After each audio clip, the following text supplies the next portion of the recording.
and the mother of all talk shows.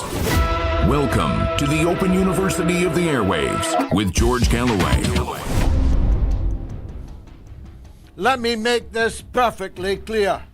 He, President Bill Clinton, did not have sex with that gentleman, Mr. Donald Trump.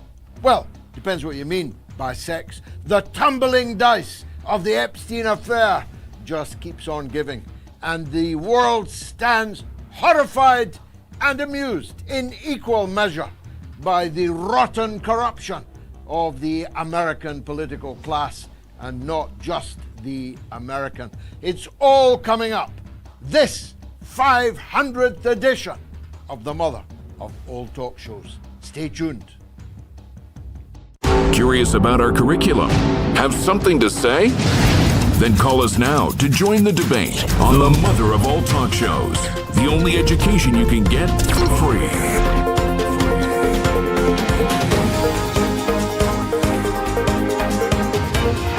George Galloway, the mother of all talk shows.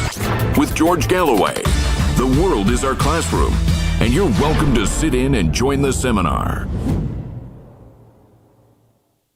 Jeffrey Epstein's brother wrote to Epstein asking if Putin had the photos of Donald Trump filleting bubba.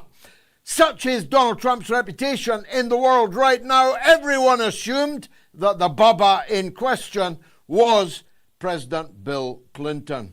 After all, that's what everyone, including Donald Trump, always nicknamed him as. But it turns out clarification has been made. Epstein's brother has clarified that the bubba in question was not Bill Clinton, but was Ghislaine Maxwell's horse. Wait a minute. Does that mean that Putin might have photos of Donald Trump? No, I'd better not go there. It is a measure of the tumbling dice of the Epstein affair that people are prepared to believe the absolutely outlandish and the absolutely absurd and the absolutely revolting, well, because that's the reality. The reality is beyond anything that Lord Dobbs could have written in his epic work, House of Cards. The reality is beyond anything that could have been conceived by any Hollywood film director. Indeed, this script would never have been accepted by anyone as a realistic possibility that one man, a college dropout with no degree, could amass billions of dollars and could distribute them among such a vast panoply of people, stretching from Professor Noam Chomsky to Israeli Prime Minister and former head of the Mossad, Ehudbarak, and into the royal family of the United Kingdom itself, right onto the throne room of the United Kingdom itself, into Balmoral in the United Kingdom itself, into, it would appear, President Macron sitting on his throne in Versailles. It turns out that Jeffrey Epstein had the, I better be careful what I say after Candaceowens' experience, but had the closest possible relationship with little Macron, such that one day he's at the pyramid, presumably the pyramid above the Louvre. Maybe he was casing the joint, was at the pyramid and then headed for Versailles with Macron and his ministers. Why? Who was Jeffrey Epstein? I've got to tell you, I long assumed that he was just an intelligence agent of the Israeli intelligence service, Mossad. And that, of course, he was. But he was much more important than that. He was a man operating at heads of state level. This man, Jeffrey Epstein, this degenerate pervert, Jeffrey Epstein, This man who had no means of surviving an unexplained wealth investigation couldn't possibly have justified even just his townhouse in New York City, which he turned out to get for $1 single from the head of the ladies' underwear company, Victoria's a man by the name of Leslie Wexner, who has many a story attached to himself, as Whitneywebb has peerlessly chronicled in both of her books, which I commend to you. This man, Jeffrey Epstein, was operating at heads of state level, at king level, throughout the Persian Gulf Arab countries. This man was in business with the royal families of the Persian Gulf, held a passport, a bogus one, presumably, but one that definitely got him in and out of the country without being noticed or recorded, of Saudi Arabia itself. This man, who was clearly collecting intelligence on every important person that ever crossed his threshold, and boy, did they cross his threshold over and over and over again. Ehudbarak, in a 3-year period, visited the townhouse, the house of sin, 38 times in 3 years. Do the maths. And stayed several days at a time, collecting the videos, transcribing the videos, communicating the videos and their content to his former masters in the Israeli government, no doubt. It's very clear from the tumbling dice of these 24,000 emails. You ain't seen nothing yet. They've held back things that are even worse and more damning than were available in the first tranche. 24,000 emails, and that's just the emails. There's thousands and thousands of hours of video.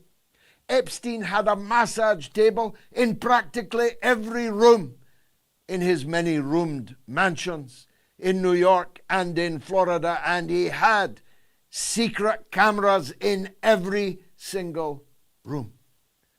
This man, Epstein, who learned the trade at the feet of Israel's largest, biggest, fattest ever intelligence agent, Robert Maxwell, father of Ghislaine Maxwell, his paramour for many years, who was buried on the Mount of Olives with every living president and prime minister of Israel present at the burial, and every head of Mossad still alive present at the burial, buried in the Mount of Olives, reserved for Israel's greatest servants. Robert Maxwell taught Jeffrey Epstein well. But just in case he forgot any of the lessons, well, Ghislaine was sent there as his paramour, where she remained for many years. Prince Andrew is just the tip of the iceberg, but it is an iceberg which has sunk the British royal family. As a long-time campaigner, as leader of the Workers' Party for a referendum in Britain on the continuation of the monarchy, well, Jeffrey Epstein, you did one hell of a job in making our case. The rottenness at the heart of the House of Windsor, the grubbiness, the petty larceny of the House of Windsor is fully explained, or definitely hinted at, by the emails that we have seen so far. Macron, the House of Windsor, the state of Israel. But of course, the greatest damage is being done in the Republic, the state of the United States of America. This man, Jeffrey Epstein, was no ordinary pervert. This man, Jeffrey Epstein, was no ordinary blackmailer. This man, Jeffrey Epstein, captured the disgusting predilections of everybody who was anybody in the American political class: government ministers, ambassadors, opinion leaders, top television personalities.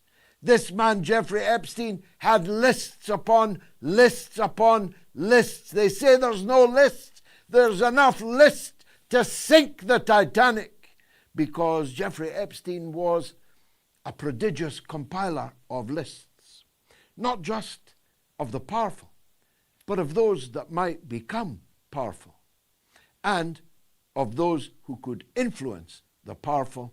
This was a multimedia operation. This man, Jeffrey Epstein, was more comparable to a James Bond villain stroking a pussy on his lap, if you'll forgive the phrase. This was the head of some kind of smash. He did have a boss. He says so 3 times in the emails that we have seen, talking of the UNGA, United Nations General Assembly. The boss will be there. 3 times he refers to a boss. We still don't know exactly who the boss was, but if he was Jeffrey Epstein's boss, he must have been a very powerful man indeed. But of course, the United States' most powerful man, Donald Trump, is the man in the crosshairs for the moment. And how could he not be? This man, Donald Trump, campaigned that he was going to drain the swamp. Perhaps he did, in ways that we could not and would not want to imagine.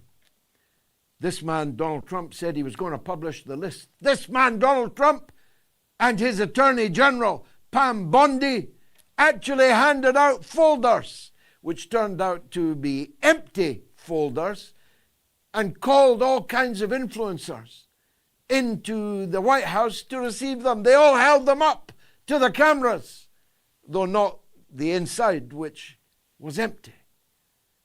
This woman, Pambondi, said she had watched the videos taken by the FBI from Epstein's New York townhouse, the $1 billion townhouse, and she said they were sitting on her desk, from which desk they mysteriously disappeared. This man, Kashpatel, this joker, who's the head of the FBI, my God, the criminals in the United States must be laughing at the very idea of this cross-eyed half-wit in charge of the Federal Bureau of Investigations. He was on their tail, you know. This Kashpatel was going to destroy them all, but he has destroyed none of them. And he can't destroy any of them, because Donald Trump is mentioned more in the Epstein files than any other single person. 1,360 references to Donald Trump are in the Epstein emails. And he is already revealed to have lied and lied and lied again about the true nature and the extent of his relationship with Epstein. He says he cut him off in the first decade of this 21st century. But there's every reason to infer from the emails we have already that Epstein was still around Donald Trump when he was president of the United States. Jeffrey Epstein repeatedly states, including to Donald Trump's amanuensis, Steve Bannon, that I was the only man that could have brought Donald Trump down before he even became president. And yet, if that and yet is not otiose, it was under the presidency of Donald Trump that Jeffrey Epstein hanged himself in a New York penitentiary with paper towels, in a cell emptied for the purpose of his cellmate, in a cell where the two guards coincidentally fell asleep at the very moment that the suicide was done.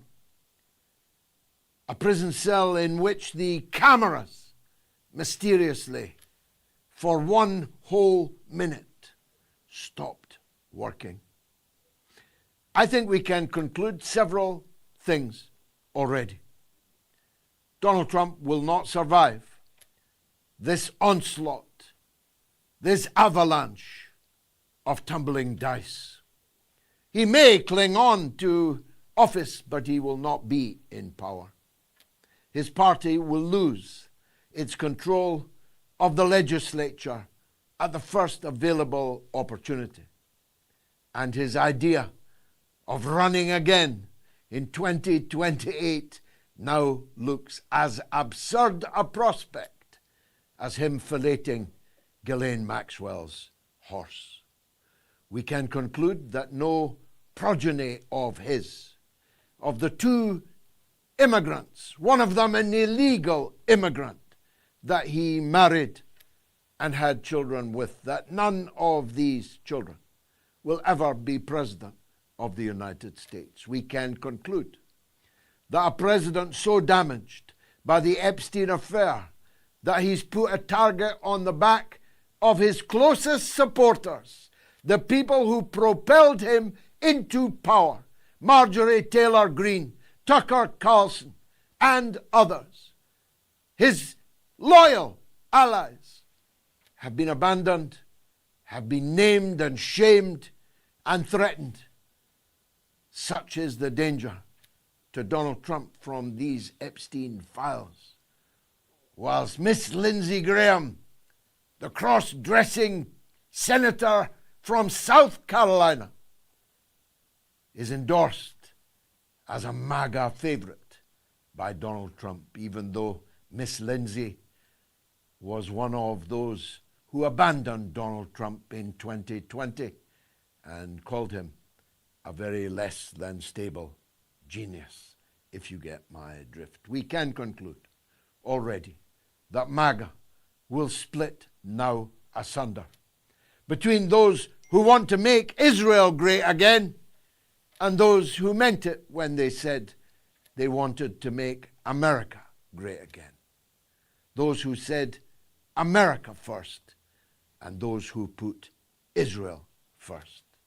We can conclude already that nothing, no power on earth will stop everything now coming out. For any Republican to vote against opening these sordid files would be a death sentence, would be an act of political suicide on their part. No power on earth, let alone the GOP, laughingly called, can possibly now resist the full disclosure of the Epstein affair. And when everything is disclosed, God knows whose horse will have turned out to have been getting it. It is the mother of all talk shows, 500th edition. Stay tuned. I'll be right back.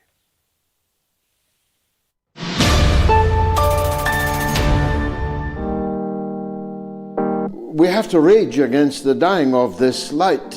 Many of you, I know you're saying it already, there was never much light, that England was not the green and pleasant land you are making it out to be, and we never were free and we never were a democratic country and so on. Of course I hear and recognize all of these points of view, but I grew up in what turned out to be a brief moment of social democracy in this country.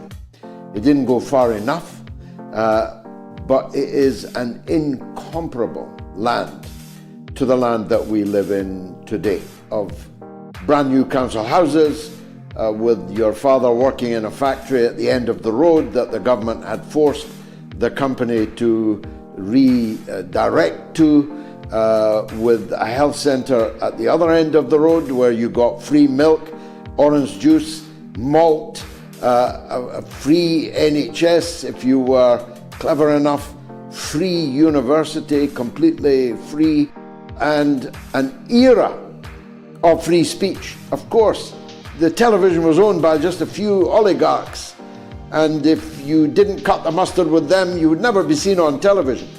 But nobody would ever dream of telling you that you were under arrest because of a placard that you held up.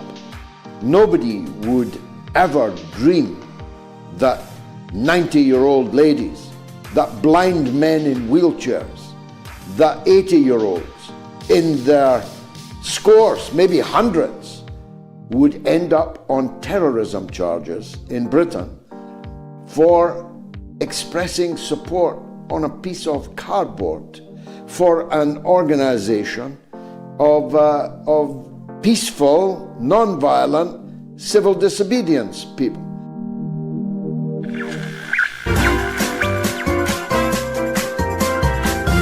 You are listening to the mother of all talk shows with George Galloway.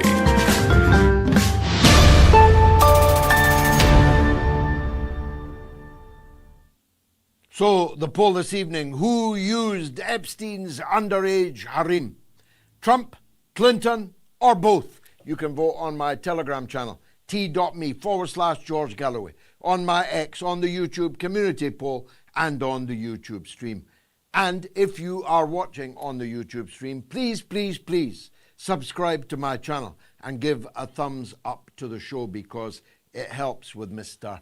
Algorithm and our ceaseless struggle against him. You can also vote on my Patreon page, patreon.com/George Galloway. It's a huge poll already. 26,473 people have already voted, and I'm only announcing it now. If you want to call the show, it'll be busy, so get your call early. In the US and Canada, it's toll-free, +1 844 944 3344. It's free of charge in Britain and Ireland, and hats off to the Irish Republic football team, who qualified for the World Cup by a dramatic last-kick victory over the mighty Magyars of Hungary. If you're in Britain or Ireland, it's free of charge. 0808 196 5522. And the worldwide number is 0044 203 966 2625. Now, I'm very glad that I got all that dirty talking out of the way before being joined by my gracious, fragrant guest, Kim Iversen, host of the Kim Iversen Show and one of the finest roses that ever adorned this studio. On our 500th, let's welcome Kim Iversen. Kim, I spoke very low stuff earlier about the Epstein affair. I shan't do it in front of you, but the tumbling dice is now a torrent, isn't it?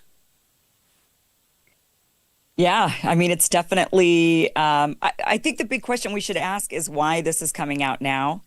You know, there's definitely a lot that has come out, and this is clearly why the administration was trying to hide things for so long. But I think a big question is why? Why now?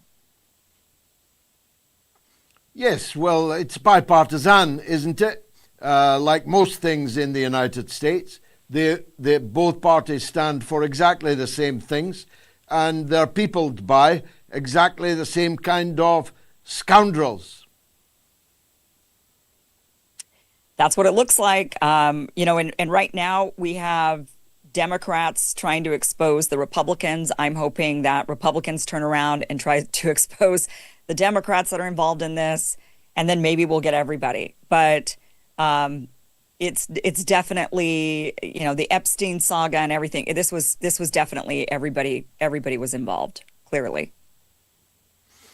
The big danger, Kim, for the world, because after all, this is partly a domestic American affair, and whilst we can be amused or horrified or both by it, it's ultimately your business that you are governed by scoundrels. We have our own scoundrels that we are yet to take care of. But the big danger for the world is a wag the dog moment.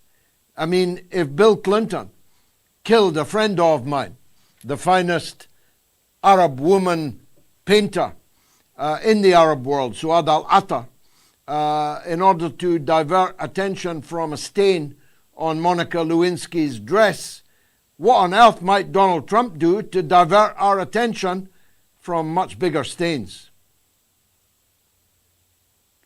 Well, a lot of people have died. In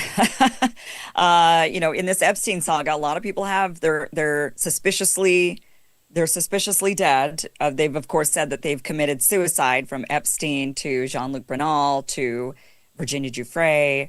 There's a lot of people who are now gone and that have been a part of this. So certainly, I think that there's so many different people involved, so many governments involved. It's not just the United States that got swept up in this scandal. It's looking like that this was heads of state from a variety of different nations, and it speaks. The biggest issue on this is what kind of leverage was the Epstein scandal, which I don't know what you think, but I think a lot of people think at this point that Epstein was working for Mossad, that he was working for this or the state of Israel in some way. Maybe he was also working for the CIA, which at this point one must question if the CIA is that different from Mossad. Are they the same, one and the same, just with different names? Not really sure.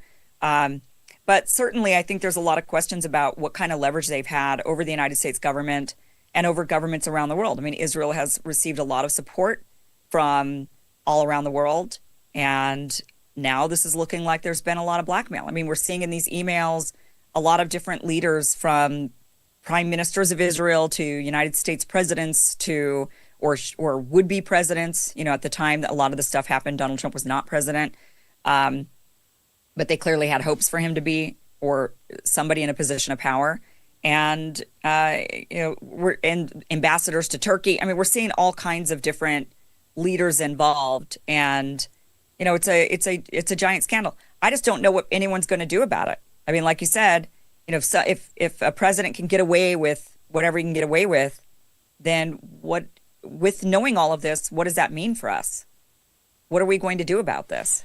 Well, I agree with you, Kim, that there's a supranational dimension to this. I mean, it turns out I've not read 26,000 emails or even all of the first tranche, but I've read enough to realize that Epstein was a very powerful and important man. I had seen him as a kind of sordid spiv, like a spider at the center of a web. And of course he was all of that, but he was much more than that. This was a man on heads of state level, a level I've never been at, 50 years of politics, a level you have not yet been at. Epstein was for years at that level. He could contact the President of France, he could contact the royal family in the United Kingdom, the prime ministership in Israel, and anybody who was anybody in the United States, including some very odd and strange people, like Professor Noam Chomsky, with whom he seems to have had a completely bizarre and bizarrely close relationship. Yeah, I think that it's also important to remember, as we see names that are dropped and implicated and associated with Epstein, that clearly this was an operation to get into the social circles that Epstein was obviously able to get into. So clearly he was trying to gain as many powerful and influential friends as possible, and then hopefully compromise them so that they would do the bidding of whichever government Epstein was working for at the time, whether it be the state of Israel, maybe I don't know. There's some suspicion that he was working for multiple intelligence agencies, certainly, but trying to gather all of these really powerful people. But I think it's important to remember that just because he was rubbing shoulders with people or had close relationships with them, that he might have been unsuccessful in getting anything on them. But I think what's more powerful, and what I've seen in the Black Book, what I've seen in what we've seen in some of the testimony is that Epstein was able to get to the family members of powerful people. So what is very powerful is, whether or not Trump had, let's say, any nefarious activity with Epstein. I mean, certainly there's enough stuff that's pointing out that he did. He's denying it. They're saying it's a Democrat hoax. But even if he didn't, I think if you could just get one of the kids, right? If you could get one of the boys to misbehave, and you've got that blackmail, the parents will do anything for their children. A lot of people will say, okay, you could do whatever to me and you could expose me, that's whatever. But the minute you say, okay, yeah, but we got your kid, that changes the game for a lot of people. And I think Epstein was trying to gather as much influence as possible. So even if he tried to, even if he was cozy with somebody, I don't know what his relationship was with Noam Chomsky.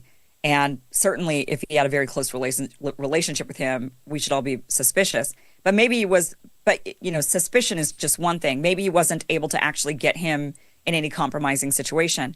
But what about a family member? Is that once you make friends with somebody, then you get introduced to their family members, and maybe you could compromise one of them, and that's just as effective, if not more effective at times. So then you got to ask yourself, what would he want to do? What would be his purpose, right? Yeah. No, I don't mean to suggest that Chomsky was getting massages. It's different strokes for different folks. It's a matter of record. No pun intended.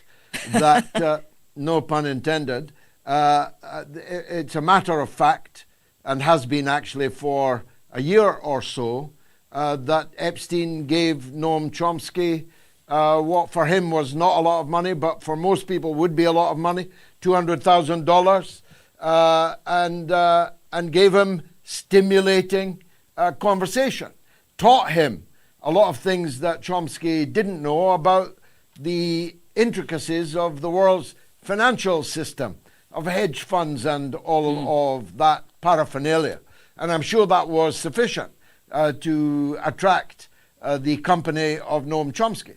Others, it's easier to see that money and sex or both would be enough. You didn't need the intelligent conversation. But this, I think, dovetails into the Donald Trump story, because Donald Trump reputedly has no need of money and had no need of sex, because it would appear that he's been very busy on that front virtually all of his life, as you would imagine, given the life that he has led. And yet, it's clear from the emails so far that Trump's relationship with Epstein long outlasted the time frame that Trump himself had put on it. He said he cut Epstein off, I think 2008, but there's emails that say that Epstein was in Trump Tower in 2017. And it's unlikely he was in Trump Tower, but not with Donald Trump, just shopping in the mall. Therefore, the enduring nature of the Epstein-Trump relationship hints at something else, hints at the fact that they were in league together or were inseparable somehow because of their joint past. Yeah. Right. There's definitely been some tales told to us when it comes to Trump and his relationship with Epstein, because you're right. He said, I cut the guy off, but then Epstein wrote in his emails, basically, what does he mean he cut me off? I was never a member of Mar-a-Lago. And saying things like he knew about the girls because he asked Ghislaine to stop. So he knew that Ghislaine was recruiting young girls, underage girls. He asked her to stop. I guess that's better than going along with it. I mean, that's a little bit in Trump's favor. But what it shows is he didn't know about it. He can't actually act like he didn't know about it. And yeah, he continued to have a relationship and even spent Thanksgiving with Epstein at one point. So there was very much a relationship there that Donald Trump has not wanted people to really know about. He wanted people to just think that he'd cut him off. That is not really true in any of the senses that Trump's talking about. But again, I do think that there must be something that something is on Donald Trump. I think any of us looking at what Donald Trump has been doing for the state of Israel would objectively say they got something on the guy. What is it? I don't know. Yeah. Is it sexual stuff? Like you said, why would it be? I mean, he seemed to have no problem in that arena and he was doing whatever he wanted to do. Why would he need Epstein's help in that? I don't think he needed that. Was it financial? Maybe. I mean, part of Epstein's emails that we discovered is that he said that he was talking about trying to dig into Trump's mortgages, some of his finances, where some money came from when it came to casino. So maybe he was able to get some dirt on him financially that would be more threatening to Donald Trump than, some sex with somebody. I mean, even Epstein said in one of his emails that one of his 20-year-old girlfriends he had given to Donald Trump a couple years later, I guess. But that she would have been of age. She would have been an adult. So there's nothing really, there's no story there. But there's perhaps some financial blackmail that could take his entire empire and his money down and cause him to go bankrupt, Bernie Madoff style. And that could be that is quite threatening to somebody, more so than, you caught me on tape. That none of those sexual things have taken Donald Trump down or even made him really flinch. But maybe financial stuff would. And there was some implication there that perhaps they had dug into his finances and compromised him that way. There's a possibility. Yes, I agree with that. There's always the possibility, and I've felt it for a long time, that Donald Trump was not nearly as rich as he liked to pretend he was. And he's, of course, got much richer now in the last 10 months than he was before, but there's always that possibility. Kim, in the time left to us, when I mentioned Wag the Dog, top of my fears at the moment is an American invasion of Venezuela. The task force which Trump has dispatched there from the Department of War, as it's now called, is now so vast, it's a bit Grand Old Duke of York. He's marched 10,000 men up to the top of the hill. Is he really going to march them down again, or is he going to launch them into Venezuela? What's your feeling about that? I don't know how he thinks 10,000 men could invade a country. They've got millions of people, and I don't know what he's doing with that. That is really bizarre to me. You'd need a lot more than 10,000, certainly. So what is the goal? What is the end game there? On this one, I am stumped. I really do not know what the point is of these 10,000 men. You cannot go into Venezuela with 10,000 men. What can you do with 10,000 men? You could hope that maybe there would be some internal chaos, that there would be internal disruption, that Maduro would be taken down, and then maybe use the 10,000 to assist in the fleeing migrants that would be inevitable in that situation. I guess maybe to stop what else can you do with 10,000 men? The only thing I could think of is to stop people who are trying to flee Venezuela after you create chaos, to stop them from coming into your country and maybe turning them back around. Otherwise, you can't do anything with 10,000 men. That's the only thing you could do with them. Kim Iversen, host of the Kim Iversen Show, an adornment indeed to this 500th edition of the mother of all talk shows. Thanks for joining us, as always. Let me take a quick break, and then it's your calls right up to the hour. Stay tuned.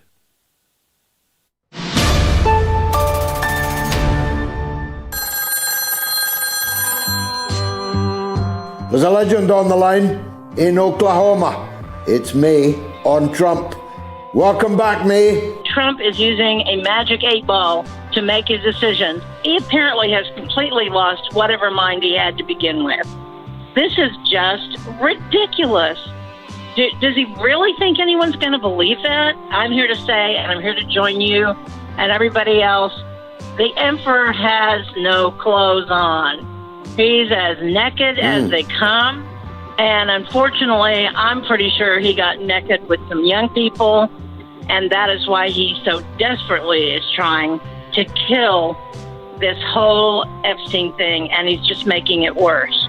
I'm wondering when Donald Trump knew that he was implicated in these Epstein files and what it was that he knew. That's the big question, because he wouldn't have been banging the Epstein drum all this time and then suddenly to pull the rug.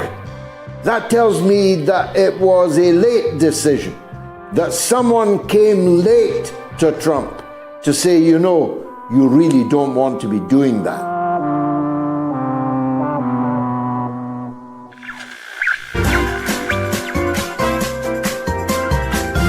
You are listening to the mother of all talk shows with George Galloway.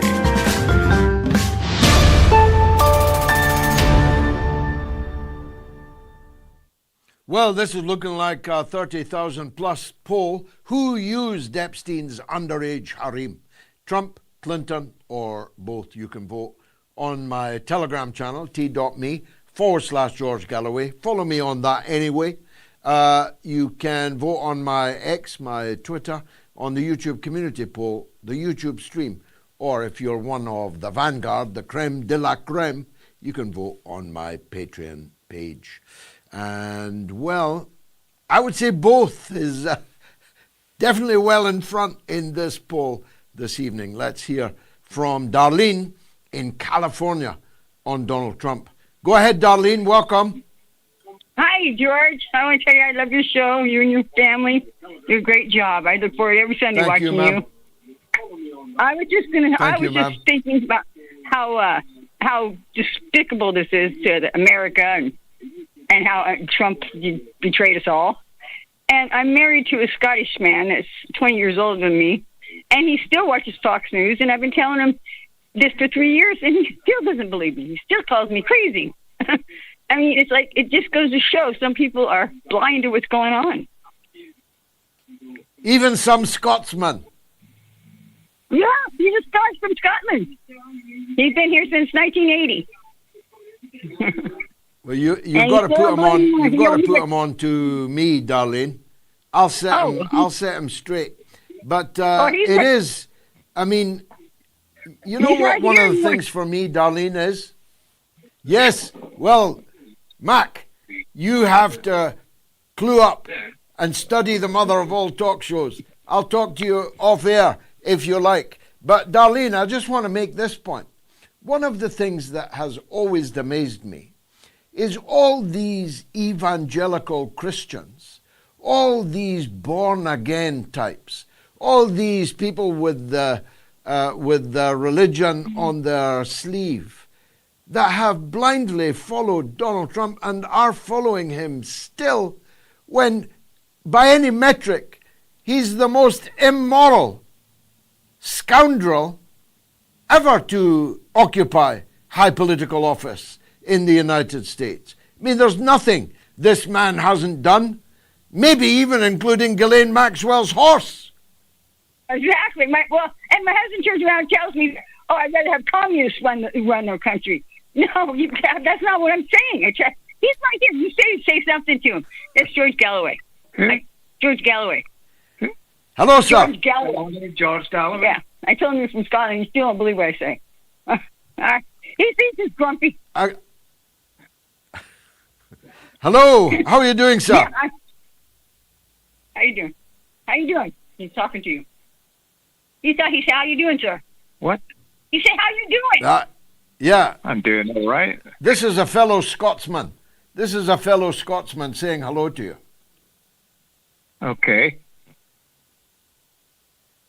Where are you from in Scotland, by the way? Glasgow. Well, I was an MP in Glasgow for many years. Partick, White Inch, Anderston. I'm sure these names mean something to you. Yeah, I worked in Anderson. Did you? I lived in it. It was, as Billy Connolly called it, a quiet little fishing village by the Clyde.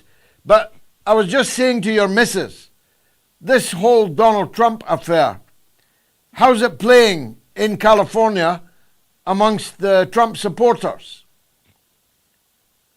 What affair? The Epstein affair. What about it? He reported Epstein to the FBI. Ah, you're still on the Kool-Aid alibi. Why did he spend Thanksgiving with Donald Trump in 2017? No, he didn't. No, he didn't. No, he didn't. Well, that's what the emails say. But he's a liar. Trump was feeding the truth. He was a president. It's in black and white. That's where Trump was in Thanksgiving in 17. What, was he there the whole day, the whole 24 hours? Well, was it who you say he was all day? You don't know. You're listening to a liar. I'm pretty and sure. A pedophile. Well, I mean, there is a lot of pedophiles in this story, isn't there? Yeah, see what I mean, George? It's not even worth... Yeah. I mean, he just still caught up in Fox News. And, it's awful. For a Glasgow man, it's startling that he's still watching Fox News, but it shows. Darlene, you're a darling. Thank you for the call. Kicking us off on the 500th edition of the Mother of All Talk Shows. Now, you can also leave comments on YouTube. Scan the QR code now and leave a comment on the YouTube stream, and I'll read them out. Like this one from Pamela Storer. Jeffrey said she was scared to name those who abused her and her children because she believed they would kill her. But she wasn't afraid of Andrew, was she? I don't know if she was or not. Now, I'm having some difficulty reading, but it's Anthony Wardle who says, GG, even former PM Gordon Brown is on the list. FFS, everyone apart from me. I must say I was surprised to see Gordon Brown, a son of the manse, on that list. Will Budich says, why would you go to a brothel if you own the Trump Tower? Makes no sense. And Peace says, Tucker Carlson and Charlie Kirk went to the White House to tell Trump the US shouldn't go to war for Israel. And now Charlie Kirk is dead. R.I.P. And Middle Eastern guy says, God bless you, Sir George Galloway, for your 500th episode of MOATS. You are a light in a world of darkness. Thank you for that. Let's go to England, where Cole in Leicester wants to talk about Epstein Trump. Go ahead, Cole. Yeah, hi, Joy. How you doing? Good, thanks. Nice to hear from you. Go on. Yeah, well, I'm just thinking about how the latest emails that has been released about Trump and Epstein, and I have a question for you. Do you think the media has treated Trump's connection to Epstein differently from how they treat other political figures in the world linked to him? Yeah, without a doubt.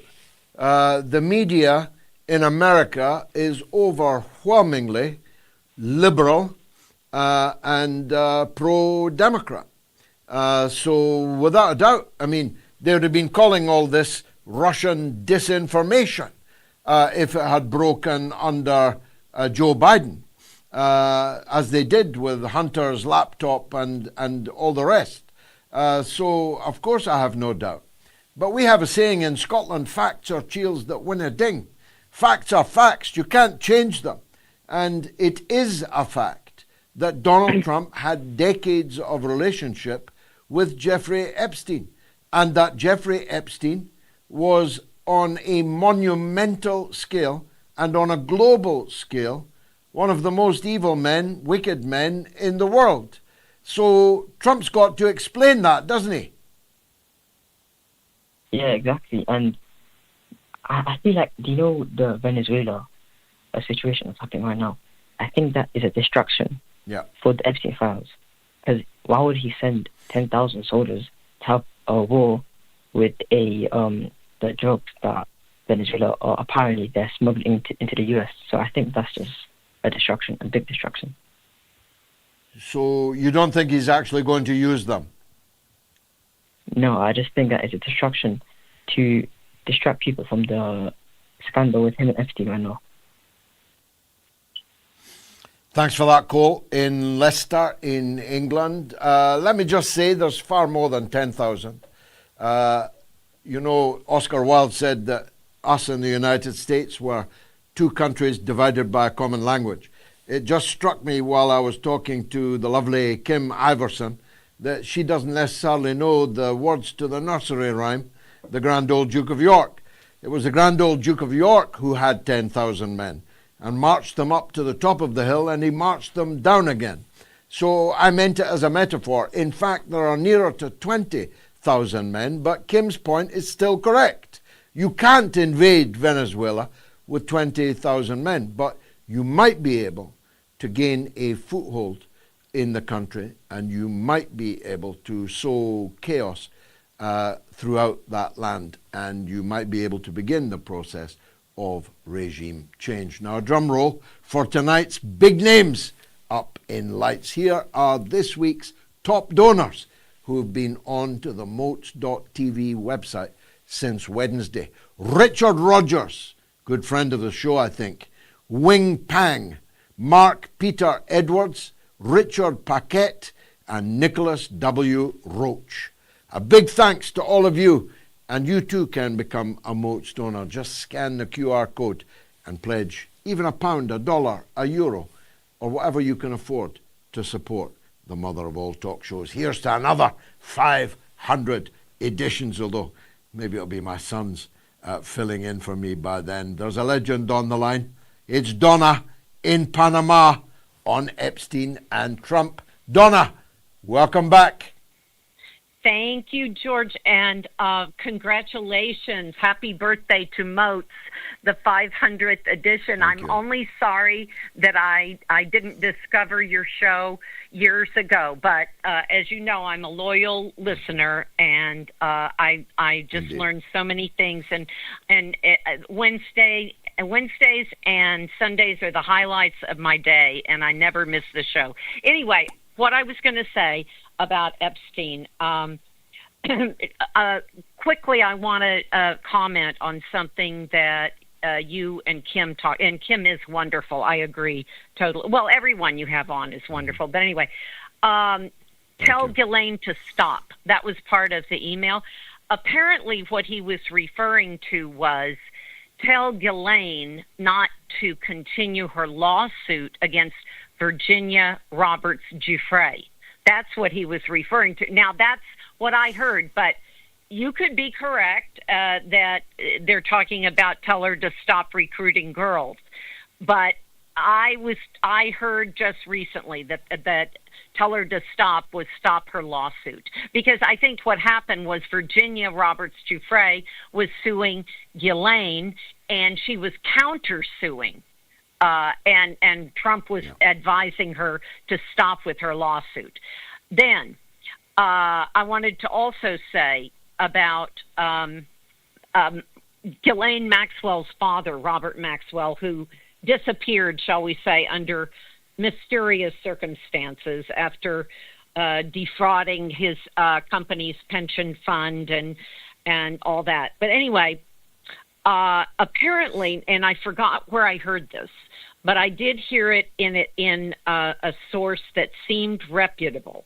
I understand that at lunchtime in the mansion of the Maxwells, especially, I would say, it sounded like in the years, say, a decade or so before his disappearance in the ocean, he would have young girls like 12, 13, 14, go into he had a study off of one of the huge rooms that they had. And it was a very large, plush study. And he would spend an hour, 2 hours with these very young girls and regularly give them very lavish gifts of like jewelry and, not like little trinkets, but really expensive jewelry. So, just for whatever that's worth. I I don't recall where I heard this, but it sounded plausible. And the other thing I wanted to tell you, I don't know if you have heard of this right-wing writer and political commentator, Ann Coulter, but she's very well connected. Yes. You know Ann Coulter. Yeah, she's very, very well connected in Washington and in New York, and a prolific author. Well, anyway, she said one day she was going, I believe it was down Madison Avenue, and it was raining, and it was the days before Uber, and you couldn't get a cab, and, you know, sometimes when it started raining, it was hard to get a cab. And she said this limousine or some car pulled up beside her and opened the window and said, "Hey, Ann Coulter, would you like a ride?" And, you know, it was raining, so it was like, sure. And so she got in. I don't know if she knew who it was at that moment, but she had heard of him, I think. And it was Jeffrey Epstein. And so they went in the car to his mansion, and he served her tea.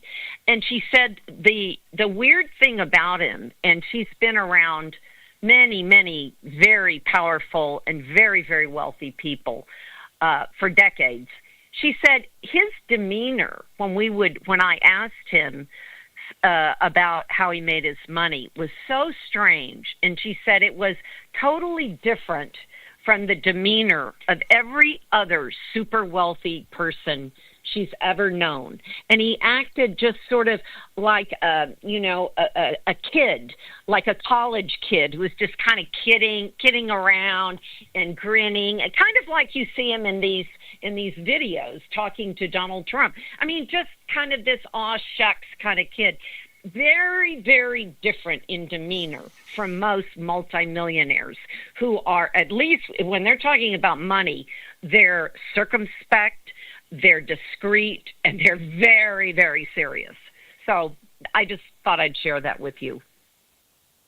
Well, and I'm glad you did. I'm a student of whitneywebb, whose 2 books on the Epstein affair are densely packed with research and fact. They're not for the general reader, but for those who are interested not just in Jeffrey Epstein, but how globalized capitalism works, how the players are such parasites on the real economy and the real society that the rest of us live in, and the mafia. It's really a mafia that was behind the rise of Jeffrey Epstein. Particularly Volume 2, which if you're only interested in Epstein, that's the one to buy, but I recommend both of them. It is breathtaking, even for me as a lifelong anti-capitalist. It is unbelievable for me how all these things worked. But cutting it short, it seems to be the case that Epstein had no money. He certainly had no money when he was a 20-year-old college dropout. It's certainly he had no money when he was a school teacher in a public school, which means a private school in the United States, which was a prestigious one, and which he had no qualification for being a school teacher in, and from which he was dismissed in questionable circumstances, unsurprisingly relating to girls. But he then reappears in the banking system, where at Bear Stearns, the company that almost destroyed the financial economy when it collapsed. And there he prospered. But he still wasn't mega wealthy. He was certainly not a guy who could have mansions in Arizona, in Florida, in New York, an island in the Caribbean. He had no money that could have possibly afforded these things until he fell under the wing of Leslie Wexner of Victoria's Secrets and the closely interlaced mafia that was around Wexner. and thereafter around Epstein. So it may very well be that the money that we know Epstein moved around and spent on this and that and him and her was not even his money to begin with. But it is subject of a documentary rather than a phone call, even with the legend that is Donna in Panama. Thanks for making it, Donna. Now, the podcast's been amazing all over the world. Listen to this. We're in the top 10 in Peru, in Qatar, in Belize for politics this week, and the top 20 in Indonesia, UAE, Mexico, and Nigeria. You can download the podcast by scanning the QR code on your screen now. Let's go to more calls. Donald, a wise man in Copenhagen, he has a view on Trump and Epstein too. Let's hear it from Copenhagen. Donald, welcome. Hi. Yeah, well, thanks for having me, George, and I would like to tell you how empathetic I am that you were allowed to be reappeared after your disappearance for 4 hours not so long ago. And you can see personally how simply one can disappear on this planet or experience an assisted suicide like Epstein because he knew too much. That's a very good point. That's a very good point. That's a very good point, Donald, that I haven't contemplated before. I was disappeared for 4 hours. I could easily have been found hanging in a lavatory, having suicided myself, so to speak. That's how easy it is. Go ahead. Well, let's go back to J. Edgar Hoover and the mafia. This is the Italian mafia, or the Jewish mafia, either one, they're both in cahoots. You see, he was the guy that stood up in America back in the 50s and said there was no organized crime in the United States. Well, they happened to have a video of him filleting his partner as him dressed up in women's clothes. So that kind of compromised his validity or credibility. So, of course, he would make that statement, and you can see how simply, for people that are that naive and don't understand how much sex sells, and these diplomats go to different countries, leaving their wonderful wives at home and stuff, and how all of a sudden they become lonely, and here they're presented with a beautiful girl to accommodate them. And that's kind of how that goes. I grew up in Hollywood, and I remember these kids coming out there in the early 60s from everywhere, and some of the even people that I knew, they would get these girls to have sex with the movie stars and whoever these celebrities were. And there was women that had diaries with what they liked to do, how much they cost, and on and on and on. But this is not my point. Not to be naive, and Donald Trump is merely the low-hanging fruit of scapegoatism. He is not the problem. It goes far, far deeper than that. He's compliant with this world of corruption and what's going on here, and trying to drive Europe into a war with Russia. And not only that, but supporting an extermination of people in Gaza, and on and on and on. But those are just roots or tentacles that are reaching out to things. The point I wanted to make was that in the United Nations and NATO, that for one country to have the ability to veto something, that is totalitarian dictatorship, that one country can veto the policies that have been approved by several other countries, and one country can just negate it. That has to stop. And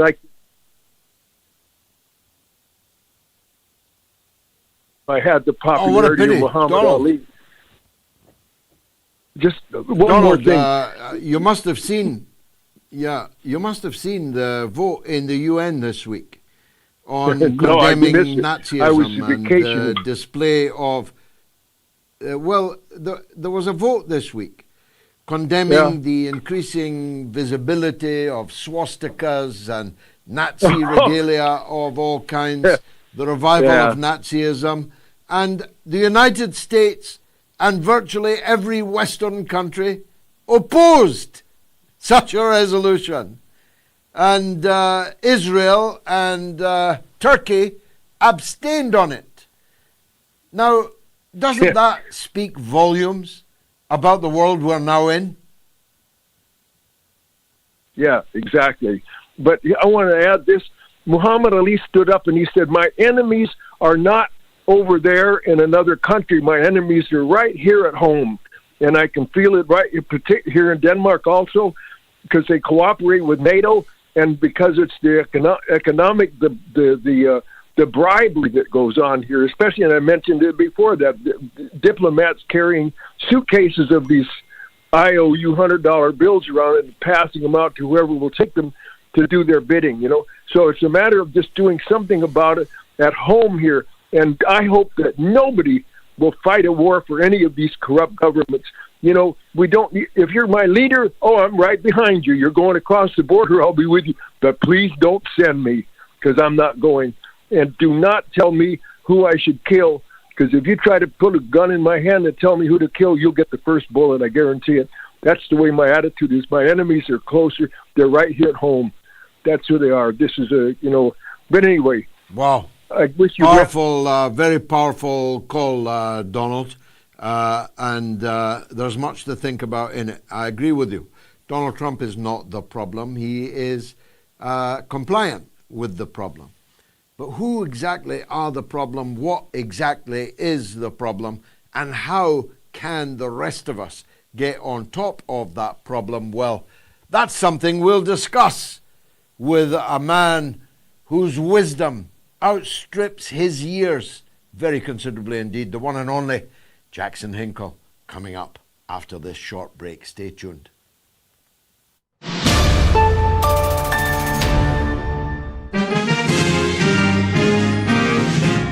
His approval ratings are in the toilet. He won a huge mandate well less than a year ago, and he's thrown it all away.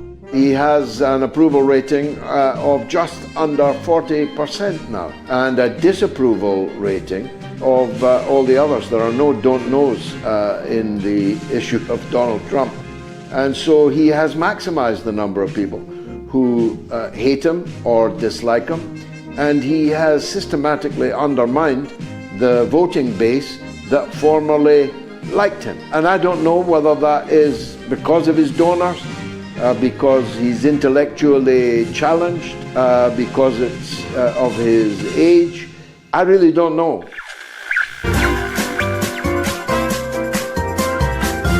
You are listening to the mother of all talk shows with George Galloway.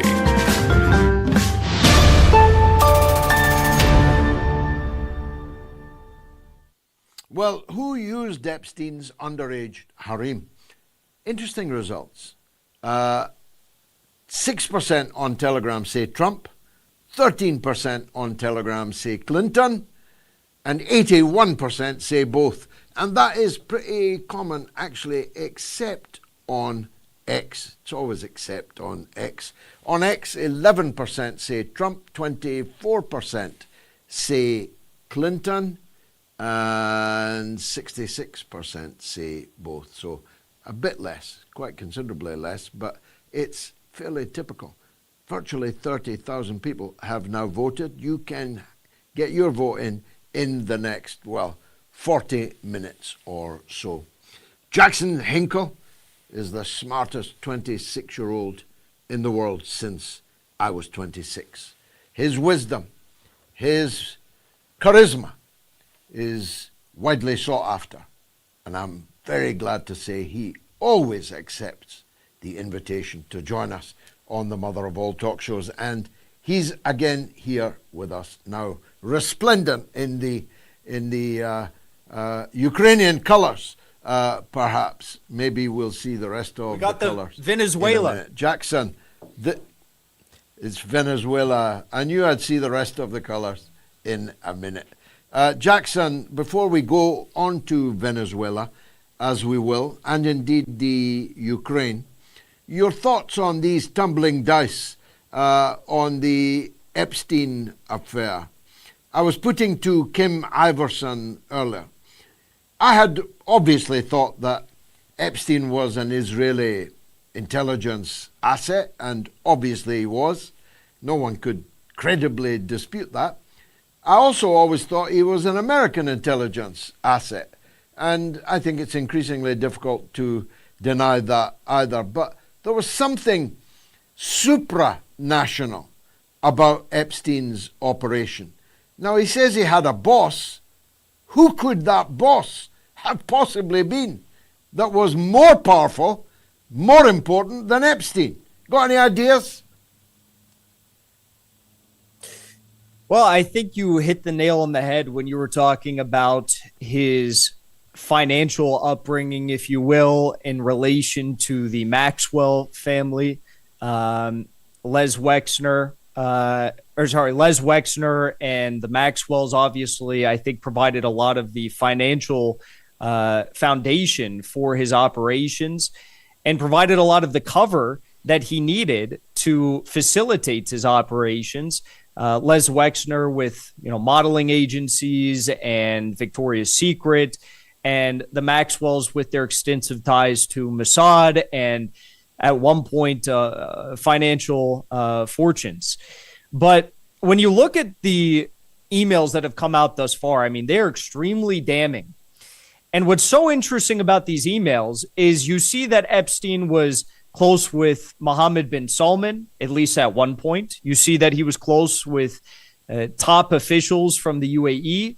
You see that he was very close with Israel. That goes without saying. He was trying to do deals for Israel and Cote d'Ivoire. He was doing deals with Israel all across the world. He was literally writing entire speeches, foreign policy speeches for ehudbarak, and emailing drafts of the speeches that ehudbarak would go on to say almost word for word, verbatim, of the drafts that Jeffrey Epstein was sending to him via email. And what I find so interesting is you don't see any emails between Jeffrey Epstein and the Iranian government, or Jeffrey Epstein and the Yemeni government, or the government or the resistance factions in Gaza, or the resistance in Lebanon, or President Assad. You don't see any emails between Jeffrey Epstein or any correspondence or connections between Jeffrey Epstein and the people and leaders that we were told were so evil for the past several years, and long before that, many years. We've been told that all of these people, Russia, China, North Korea, but none of them are implicated in these Jeffrey Epstein emails. So that leads us to the question, who are we being governed by? Who are all these wars for? It's an Epstein regime that has outlived Jeffrey Epstein himself, apparently. And I think that this was all in service of Israel and the United States, who, as we know, their goals are really not all that different when it comes to securing resources all across the world and maintaining their imperialist base of power and network all across the world. Absolutely. I mean, the Mossad is merely a branch office of the CIA and other American intelligence services, and the British and French and Canadian and Australian states are merely branch offices of the American empire. We have one enemy, which is an entire empire, albeit a fading one. And it is the purpose of the empire to blackguard and calumnize the very people that you just talked about, to persuade us that Putin is our enemy, Xi Jinping is our enemy, the resistance factions are our enemy, when in fact our enemy, as Donald in Copenhagen, a caller, just said a minute ago, our enemy is at home, as indeed Karl Liebknecht said more than 100 years ago in relation to Germany. But let's look at the international implications of all of this, Jackson. I mean, wag the dog is an obvious temptation right now. A war, even if it was a disastrous war in Venezuela, would sure take Epstein off the front pages in the Wag the Dog, Dustin Hoffman movie style. It's looking, therefore, to me, more and more likely that Trump is going to do something, at least, against Venezuela. Is that why you're wearing the colors? That is why I'm wearing the colors today. And what a historic day. Today is your 500th episode of MOATS. Congratulations to you on that. But also historic because today is the day that the USS Gerald R. Ford landed in the Caribbean. Today is the day that we can assume the CIA just conducted its first two attacks on Venezuelan energy infrastructure for the first time in years. Jordan Goudreau, who was interviewed in a very, very powerful and extensive and explosive piece that was published by Max Blumenthal and Wyatt Reed at the Gray Zone. Everyone should read it.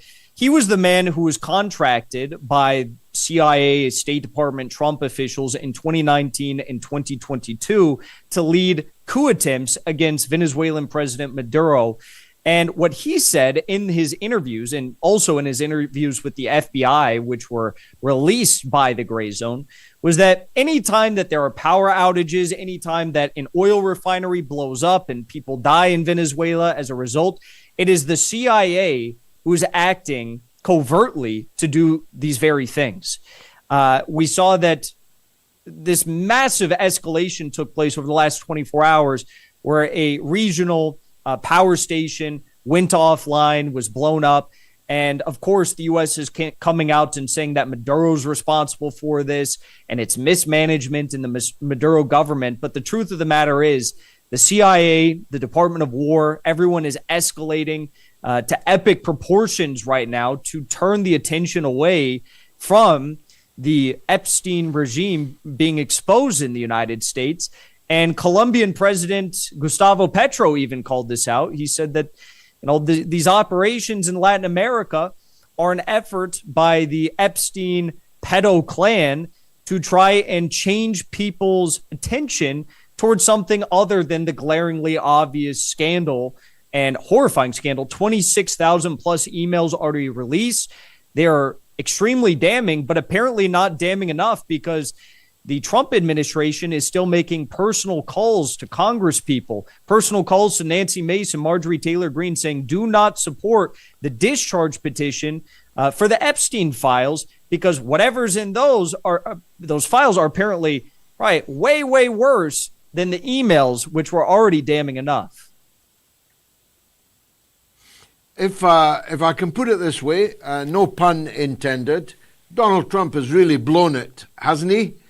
He's destroyed his legacy, he's destroyed his movement, he's destroyed his dynastic ambitions, which were obvious enough. It's a joke now that he could run again in 2028. It's a joke that they can hold on to the House in the midterms next year. He's really, really blown it. And for what? Well, the only popular supports in America for any politicians right now that isn't, orchestrated in some way, people aren't being paid to support these voices, is the support that we see for Thomas Massie, for Marjorie Taylor Greene, Rand Paul, to I guess a little bit of a lesser extent, to Candace Owens and Tucker Carlson. That is the only true, legitimate, genuine support for any political actors in the United States. And they represent the antithesis of what Trump is doing on a day-by-day basis. For a guy who cares so much about his legacy, Trump has absolutely nuked his legacy. He's obliterated it. For a guy who said no new wars, I mean, look at what he's done in Iran, in Yemen. I was there with Chris Halali, who I believe is on the show or has been on the show recently. We were there and we had American fighter jets flying over our heads, dropping bombs on civilians in Yemen. Look at what the U.S. is supporting with Israel in Lebanon and Gaza, now Venezuela. Now they're talking about war in Nigeria. It just never ends. And at some point you have to sit back and say, who is this all for? What is this all really about? Tucker Carlson can't seem to make head or tails of it. Candace Owens can't. But what we all know is that regardless of the varied interests that are interested in sabotaging this administration, sabotaging the United States of America, and whatever, fight was being put up for making this into a truly great country, the truth of the matter is that they are trying to silence us. And Candaceowens and Tucker Carlson, I mean, personally, I think that they need to start looking into getting into politics in some serious capacity, because there's not many people who are willing to say what they're saying. And I think it needs to be done. And I think they're the only ones that are not afraid to back down in the face of these clear threats. They're not even veiled threats. These are clear threats. I'm sure you saw Megyn Kelly was attacked the other day by the Babylon Bee. They were posting images of her with a beeper, with a pager, saying she's gotten rid of her pager. I mean, they want to silence in the most serious way imaginable anyone who's saying what we are all saying right now. Yeah, Charlie Kirktham. I'm seeing Tucker Carlson very soon, and I intend to make the case to him that he needs to run. I think he would do extremely well, especially if he picked the right running mate. But that's for another day. Chris Halali will be joining us, God willing, on Wednesday for the 551st show. You got the honor of being on the big 500. Let me turn, if I may, to an area, a theatre of conflict which is virtually now not reported in the West, even though it has dominated the news for the last 4 years, and that's the Ukraine. When we were telling everyone that Zelensky was a chiseling little crook who was embezzling hundreds of millions of taxpayers' dollars in euros, pounds, and dollars, these were called Putin talking points. Now, the Financial Times, The Economist, The Spectator are all reporting that financial corruption is about to engulf the Zelensky dictatorship. All the while, the failure to reach a negotiated settlement, or even to try and reach one, has imperiled huge swathes of the territorial landmass of Ukraine that weren't even on the agenda to begin with. I refer to Odessa, for example, Kharkov, for example. The war is not just going breasts up. Zelensky himself might well be in exile with whatever bin bags he can carry before we next meet, Jackson. It's a really sad state of affairs. And that's, taking into account that we predicted this. We knew this was going to happen. Tucker said it. We said it. Even Trump said it. And now look at what he's doing. Still providing Starlink, still providing indirect support by selling weapons to NATO that are then given to Ukraine. But the truth of the matter is this conflict is reaching a point that is so damning for the Ukrainians that there really is no way out. I was looking at the maps. I had on a very talented commentator and journalist, Scott, from the Calibrated show on YouTube this week. He keeps an up-to-date, hour-by-hour map of all of the operations on both sides of this conflict. In the past 7 days in Zaporozhye, Russia has liberated 150 square kilometers of territory. Beyond the territory that they've liberated, this big push that's been going further west into Zaporozhye is open land until you get to the city of Zaporozhye. So basically, in the south, the area that was supposed to be protected as a result of the 2023 counteroffensive in Ukraine, that is now going to all be in Russia's hands. In Donetsk, of course, you have the encirclement in Pokrovsk. You have further north Kupiansk, which is come into Russian encirclement. All along the entire front line, there's pocket after pocket after pocket of Russian encirclement either being achieved right now or what looks like about to be achieved in the near future, meaning only about 15% of the territory remains in Ukrainian hands.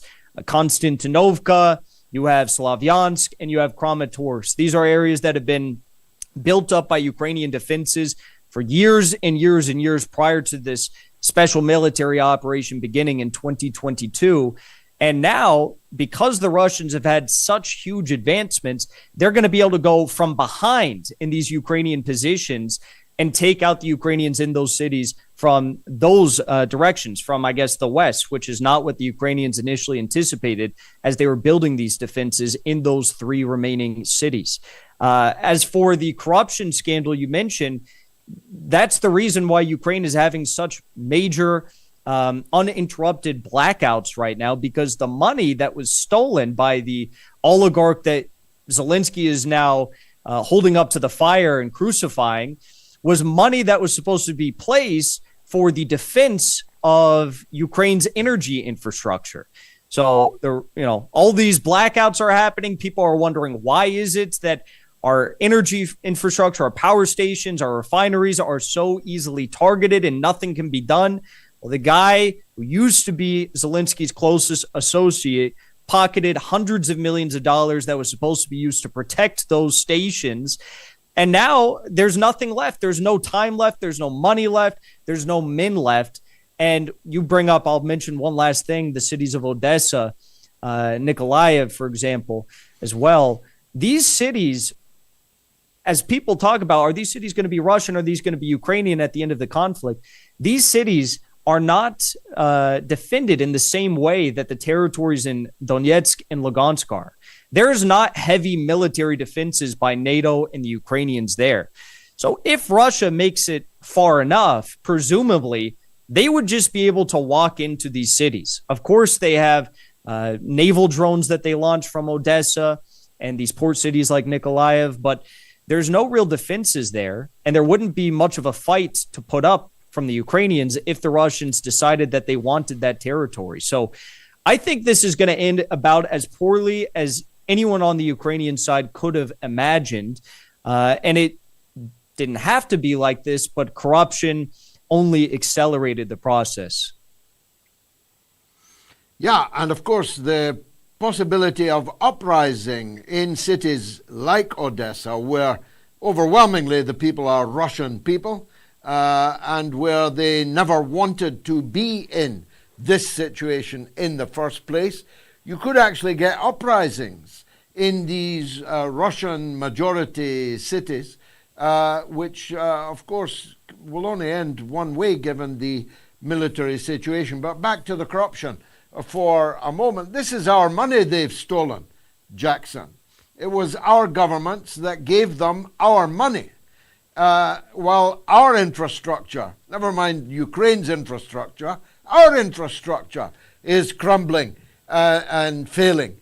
Our people are cold with the incoming winter. In Britain, for example, where energy is now 5 times what it was 4 years ago, nobody's handing money to our poor people. They're handing it to Zelensky. And now these crooks have taken off. One of them's in Turkey, one of them's in Israel. They're all on tape. Credit to the United States government for this. The special auditing that's been going on is smoking out these people pretty remorselessly now. But the big enchilada is Zelensky. There's no way that all of his friends were stealing hundreds of millions of dollars and he didn't know about it. No, of course not. Of course, he knew about all of it. And I'm sure many of the hundreds of millions that they pocketed and left the country with, they have in a reserve account for him somewhere. But, this is to be expected. What else is new? It's the same with every single conflict that we see the U.S. and the Europeans engage in. But the most damning part of this, as you mentioned, is that the Europeans are suffering arguably the most when it comes to a lack of energy, or cheap energy at that. There was a report from The Economist several years ago when the energy situation was very bad inside of Europe, when energy was extremely unaffordable.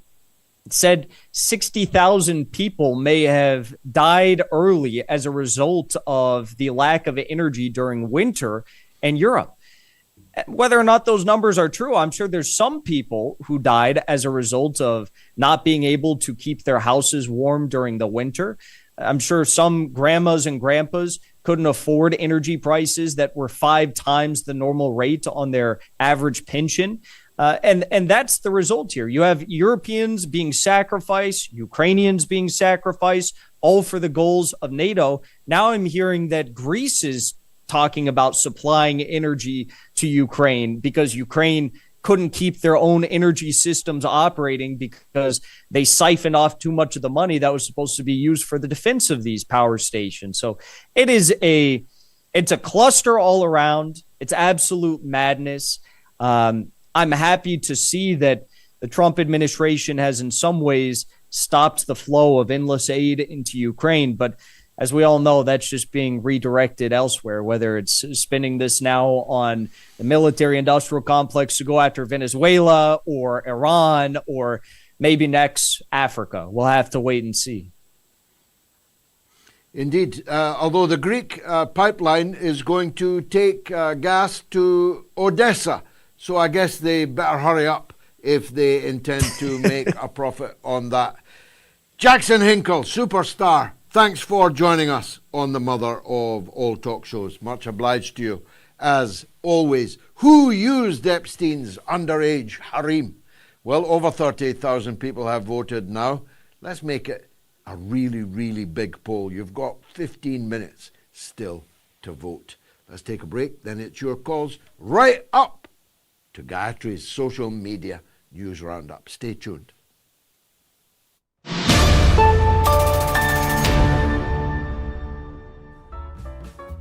A big thanks to the people who support me on the Patreon page. I really have come to depend on the income from that. It costs £1 a week, not even the price of a cup of coffee in an insalubrious cafe. If you think you could stretch to that, please support me on Patreon, patreon.com/George Galloway. Now, the MOATS team have added a tiered system on my Patreon page where you can become an official MOATS graduate. How about that? I speak as someone who graduated from nowhere, from the factory floor in Michelin.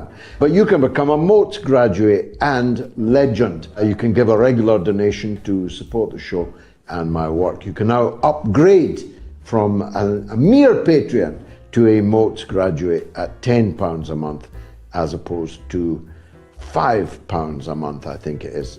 And you can receive official MOATS legend status for £20.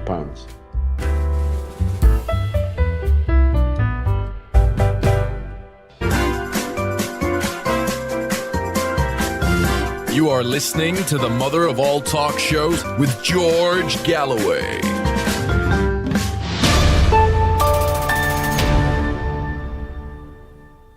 You're watching the 500th edition of this iteration of the mother of all talk shows, and I've got all my family waiting next door ready to continue the celebrations, and I'm looking forward to that. I say this iteration because, of course, this show began in January of 2006 on the radio, on Talk Sport, first of all, and then when it was terminated there, not long after Mr. Rupert Murdoch bought the station, we moved to New York, to WBAI, where the mother of all talk shows broadcast from Wall Street, can you believe it, on the Pacifica network. And then we were asked back to Rupert Murdoch's radio station, then renamed Talk Radio. And we were doing well there. We were the top-rated show on the station with 80,000 audience per week. And then I got sacked. And as Piers Morgan said to me, a sacking is an opportunity. Go it alone. And go it alone we have, except we're not alone. We could never have lasted 500 editions if not for you. And twice a week at that. We could never have afforded to continue this now that we have an audience of millions. Our top rating was 1 week, 13.5 million. But we are always in the millions every week now, and to all the platforms that have made that possible, but above all to every one of you who have been our audience over those 500 shows. A big, big thank you to you. Let's hear from Laura in Alaska on Venezuela. Go ahead, Laura. Good evening, George. It's been a long time. Happy 500th anniversary. Thank you very much, on Laura. Venezuela. You're very welcome. Yeah. Venezuela has been under attack for a long time, just as long as the banana republics have been. But my understanding was listening to you and Kim was the question was why would they have the USS Gerald Ford there with approximately 20,000 soldiers, etc., when attacking a large nation that's already been armed by their so-called dictator. I don't know a dictator that arms their own people, but nonetheless. If history sustains to repeat itself, let's go back to the Lusitania, a false flag, or the Gulf of Tonkin, a false flag. My very great fear is that they will utilize our government, my dying empire, who is spread out like all other dying empires of Rome across the world, to strike out its last dying breath at the behest of world empire. All wars are bankers' wars that they would maybe, possibly, seeing how they've had the Gerald Ford in the area for the past 2 or 3 weeks, as I know, plan an incident that would gain controlled consent of the population and bring in others, seeing how Russia is not doing the job. As nasty as the rest of the world would do to a nation of Ukraine, and Ukraine is a failing deal. So my gut feeling is that the control of the narrative would be into gaining a control of our consent worldwide to start a very large war, which is what all dying empires do, would be to attack the USS General Jerry Ford. The other thing is, well, I'll tell you what, Laura, we've had some fine calls tonight, but that is undeniably the finest, as well as the most alarming. The Gerald Ford is well past its sell-by date. It could be sacrificed, but what about all the poor sailors and Marines that are on board it? The pilots, the poor sailors who have been sent there, never been consulted, have no casus belli, no skin in the game, would end up in Davy Jones' locker. It is a truly alarming prospect or possibility, and would indeed be the mother of all false flags. It would be an even bigger false flag than the Gulf of Tonkin and others that I could mention. So it's very alarming indeed. This is why I use the allusion or the metaphor of the Grand Old Duke of York. How's Trump going to look now if he marches these 20,000 troops down again? If he tells all these warships to turn around and come back to port? Donald Trump, to get Shakespearean, is now steeped in blood so deep that the wonder is it bloodier to go on or to go our? It is distinctly possible that he will conclude that it's no bloodier to go on than to go back, and he might well do so, in which case those poor sailors on the Gerald S. Ford will not be the last of the American casualties. An epic, legendary call from Laura in Alaska. Now, have you been a donor yet? Have you given us £1 yet? $1, €1 to join this exclusive club, just like these honorable people? Lynette Wells, Taro Mann Harris, Peter Teig, Surjit Kella, William Matheson. These are amongst the honourable people who have been on MOATS.tv already this evening. Please don't let me down.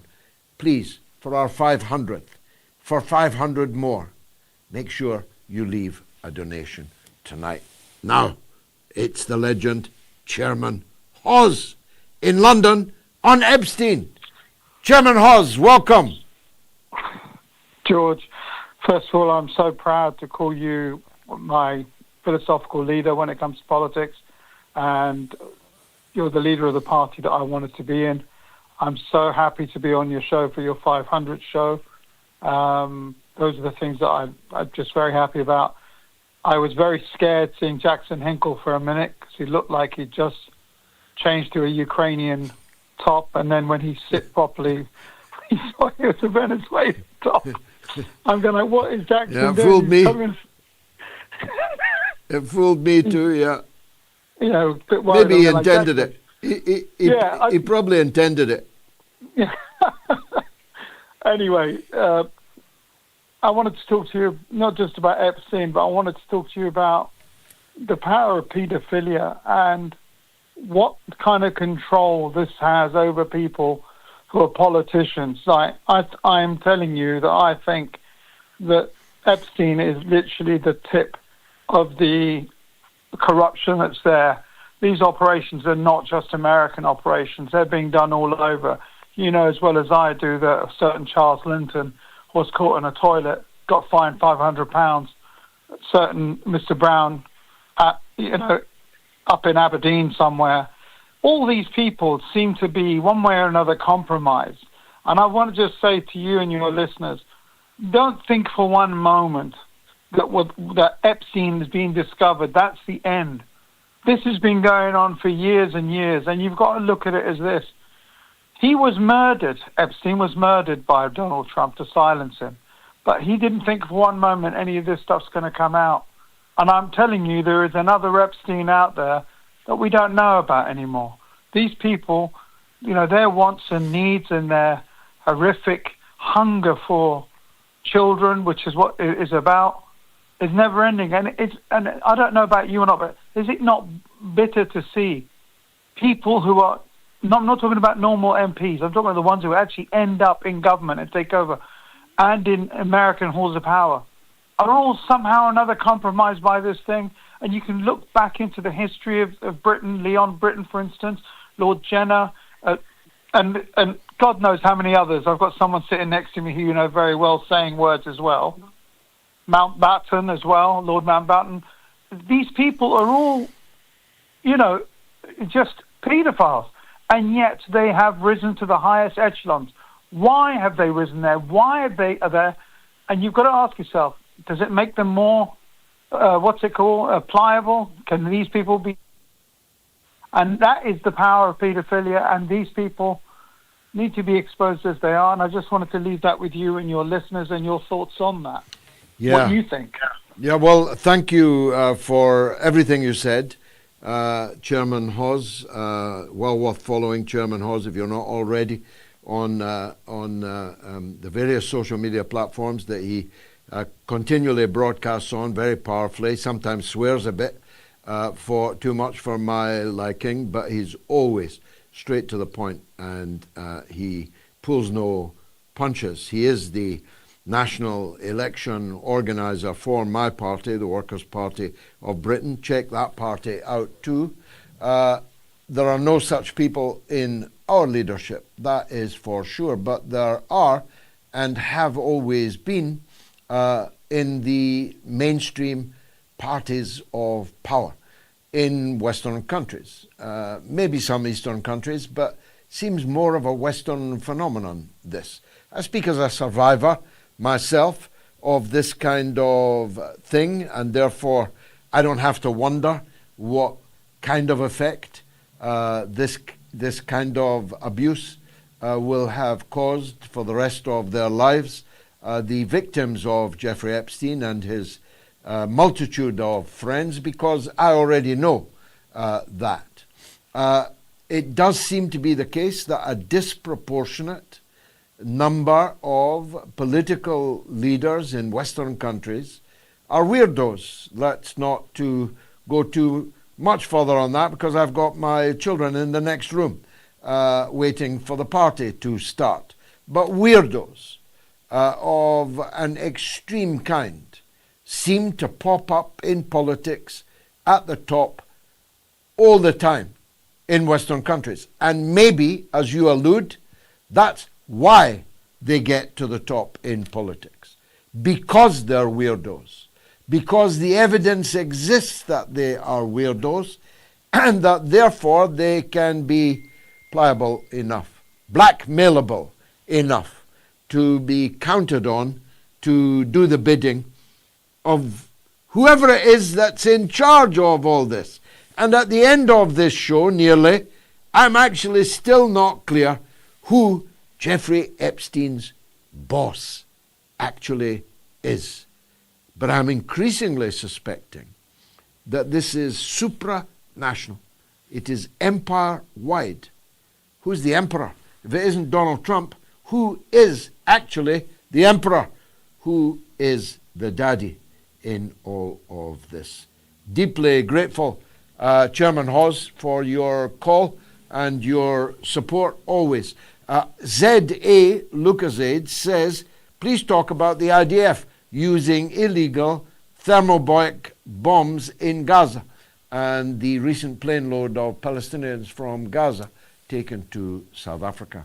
I'm definitely concerned about the last point. Somebody flew a plane load of Palestinian refugees from Gaza with no documents and landed them in South Africa. The South African government, the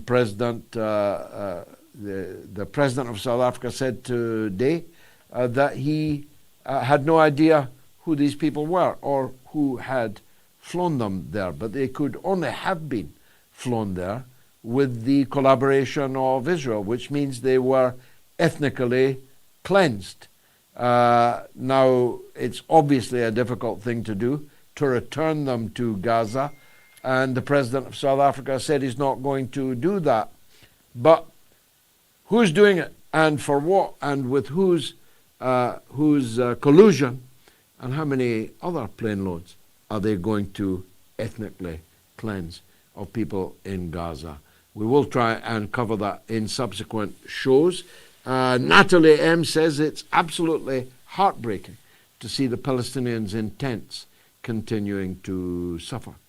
Yeah, the conditions in Gaza, if they could not possibly have been worse, just got worse, with torrential rain, literally flooding the babies in the tents, which are completely insufficient to stand up to the inclement weather. And on top of that, Israel just began bombing Gaza again, just before I came on air this evening. Ceasefire? What ceasefire? Sean Frera says Maxwell's role supporting Israel was just a drop in the ocean. But at the end of the day, so was he. Equinox says, free us all, enough of the hostage situation already. Open all the borders, and yes, free Palestine. Dr. L says, congratulations, Gigi, free Palestine now. Let's take a quick call from Joe in Canada.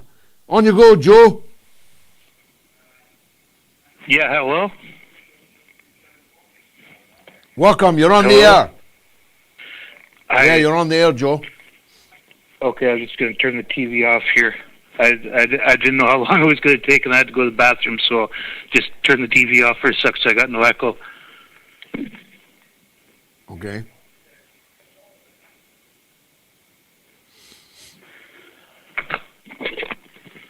Hi, George Galloway.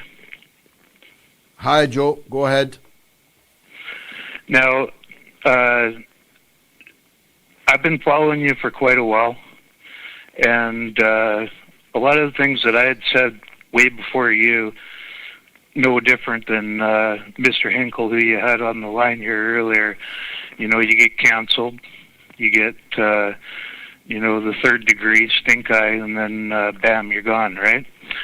Now, your big question today, from what I see, was about Epstein. Is that correct? Yeah. Now, the banker who funneled all the money for Epstein was the person who was the banker for Britain at the time on the UK Brexit, which was Mark Carney.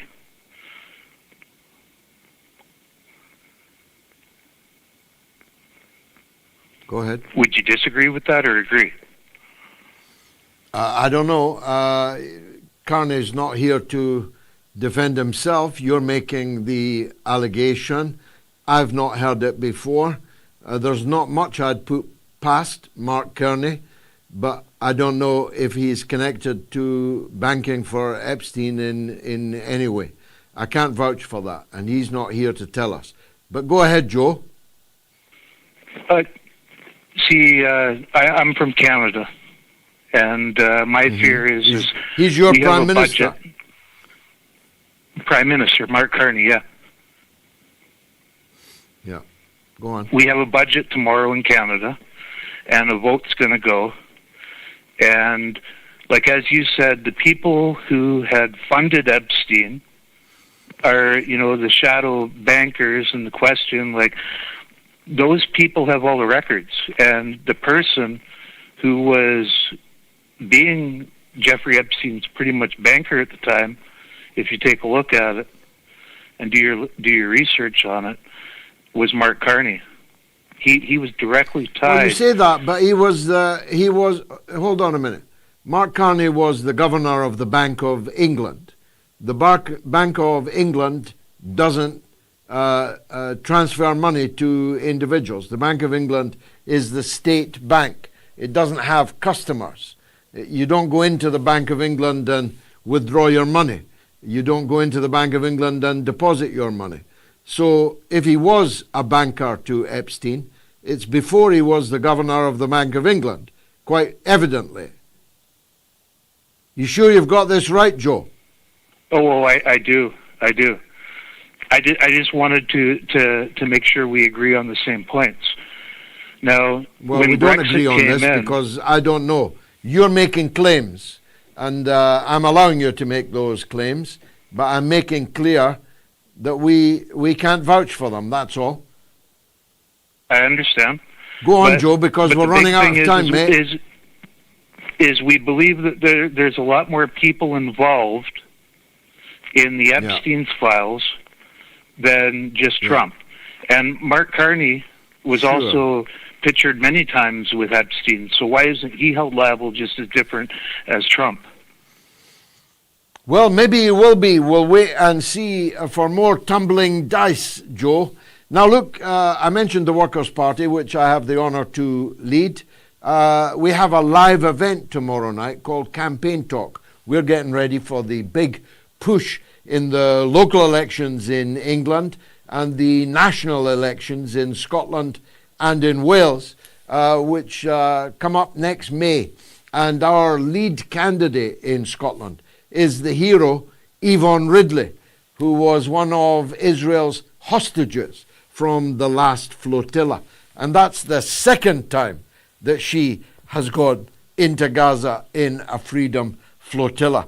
She's speaking tomorrow night with my former assistant and now council candidate in the Central Ward in Rochdale, the redoubtable Wakar Khan, who will be a great councillor, I know, and the chair will be Mark Balshaw, who is a great activist of ours, a young man who is already looking certain to have a big political future. Mark Balshaw, Yvonne Ridley, Wakar Khan, tomorrow night on the Workers' Party YouTube and Twitter pages from 9 p.m. I may even make a surprise appearance myself. I've got to clear the decks, though, because there's a legend on the line. It is the legend that is Tommy in Glasgow. Go on yourself, Tom. Assalamu alaikum, dear brother. Hope you're doing well. Hope the family's doing well. Have a great celebration. Good. Later on.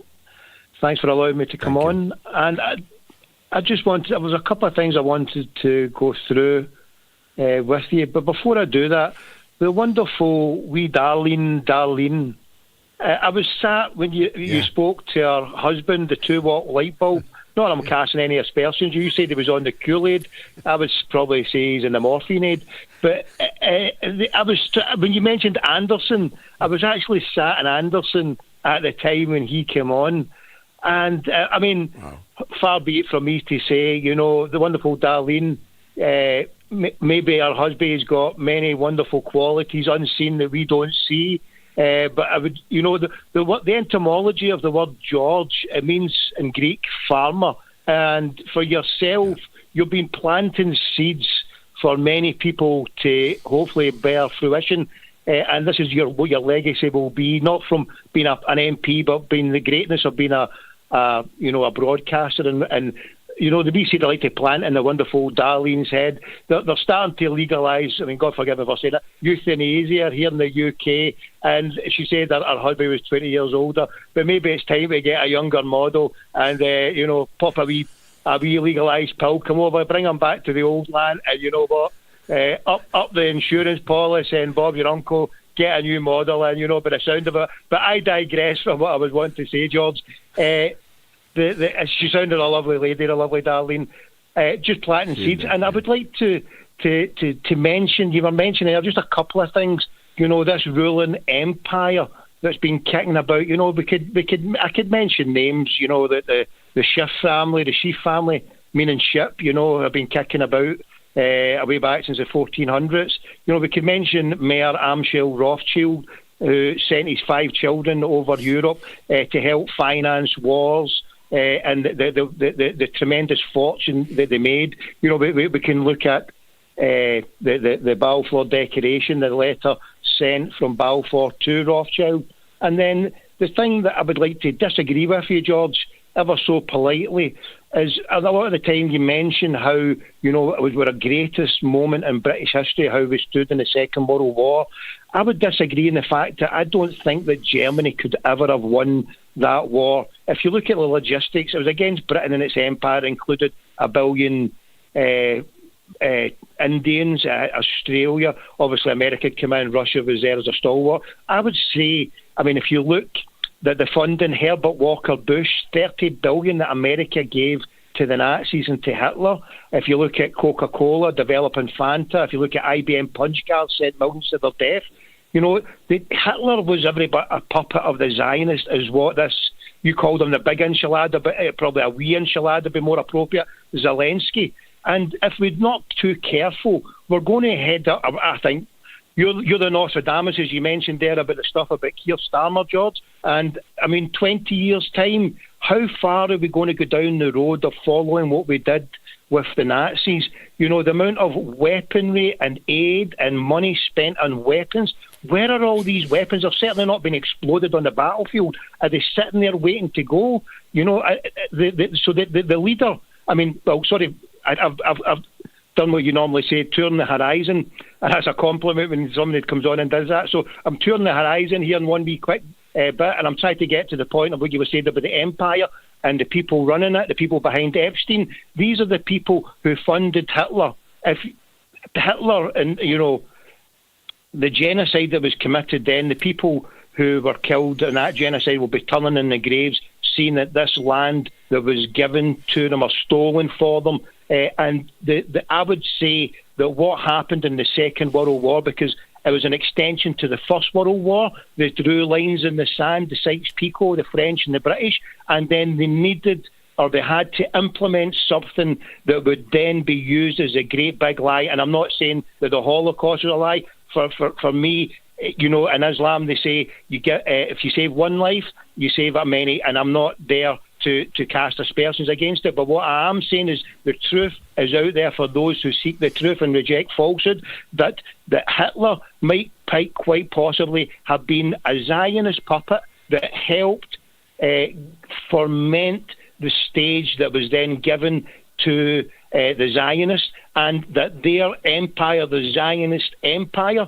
that is existing from America to Britain needs resisted on many levels, and your level that you give is a platform for others to coalesce and to bring ideas together, to enlighten others and to plant the seeds in other people's minds. And my purpose of this call is to plant seeds to people to check out. Maybe if they look at Father Crispy, who took all the artwork from, you know, and it was helped go out into a part of South America. Maybe the plastic surgery works that was given to a gentleman. Maybe Hitler didn't die in a bunker. Maybe he was ensconced away to an island where maybe Jeffrey Epstein is ensconced to it. All these puppets, from Zelensky to Blair to Thatcher, you know, they're all working under the Rothschild, Green Shield, Red Shield banner of Zionism, and it should be opposed. And God bless you, George. God bless your family. Keep it lit and keep it going. And to everybody out there, Chukia Allah Akbar. Our day will come. Well, thank you, Tommy. Thank you for the good things that you said about me and the show and my family. You said you had one thing to disagree with me. I have many to disagree with you. I don't believe for one moment that Hitler was a Zionist, but he shared a common belief with Zionism, which is this, that a British Jew is not British, that a German Jew is not German, that a British or a German Jew needs to go and steal somebody else's country, namely Palestine, although they gave serious consideration to stealing others. Argentina, Patagonia in Argentina could well have been the state of Israel. Uganda could have been. The Seychelles could have been. Kenya could have been. They seriously negotiated with the British Empire because Zionism shares at least that with fascism, that they don't believe that Jewish people can be allowed to or can safely stay in their land of their birth, in their own country. And indeed, this point of view was enunciated by Morgenthau, the only Jewish member of Balfour's cabinet, when he issued the Balfour Declaration. He said exactly that.